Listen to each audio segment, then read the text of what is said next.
ay hinahamon ko si Ombudsman Remulla kung seryoso talaga siya sa mga sinasabi niya sa kanyang press release na idadamay niya pati si Martin Romualdez kung magbibigay ako ng ebidensya. Patunayan niya ngayon ang pronouncement niya. Imbestigahan niya ang Fraternity Brad at ang kanyang kaibigan na si Speaker Martin Romualdez kung talagang tutupad siya sa tungkulin niya. Imbestigahan din niya si President Bongbong Marcos. Sabi nga ni BBM nung SONA, let's do it right at mahiya naman kayo, hindi po ba? Nananawagan din po ako sa Senado na imbestigahan ang 100 billion insertion ni Presidente. Alam ko po na hindi gagawin ni Ombudsman Remulla ang hamon ko. Pero magaling ang Senado sa investigasyon at ako ay naniniwala na dahil sa kanila, lalabas ang katotohanan. Yung pong listahan ng mga projects, ilalabas ko din kasama ng video na ito. Dahil dito, mas lalong darami ang ipa-file na kaso sa akin. Ginagamit ng administrasyon ang buong resources ng bansa para tumahimik ako, para masira ang aking kredibilidad.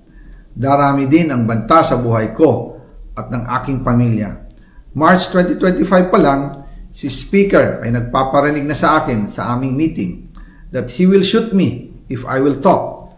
At pagkatapos niyang sabihin sa akin in a phone call na, don't come home, we will take care of you, tumawag ulit si Speaker Martin at sinabihan niya ako na pag umuwi ako will be dangerous.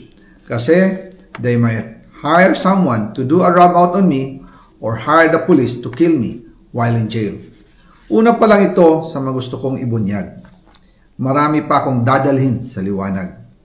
Isa na dito ay yung kay Henry Alcantara, ang DPWH boys, ang sinasabi nilang halaga sa ICI ay 21 billion.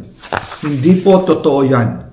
Ang totoong numero ay 56 billion pesos at yung pong halaga na yan ay kay Pangulong Bongbong Marcos at Martin Romualdez na punta lahat.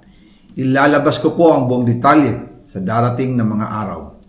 Kaunting pasensya pa po. Sana po ay hindi nila ako mapatay bago ko mailabas ang lahat. Sa inyong lahat sa Pilipinas, lalong-lalo na sa aking pamilya, taos-puso akong humihingi ng paumanhin. Ginawa ko lang ang utos sa akin, pero ngayon, handa na akong harapin ang lahat. Uulitin ko po, yung pong pera, wala pong napunta sa akin. Dumaan lang po ang pera sa akin para i-deliver kay Speaker Martin Romualdez at Pangulong Marcos. Salamat sa inyong pag-unawa.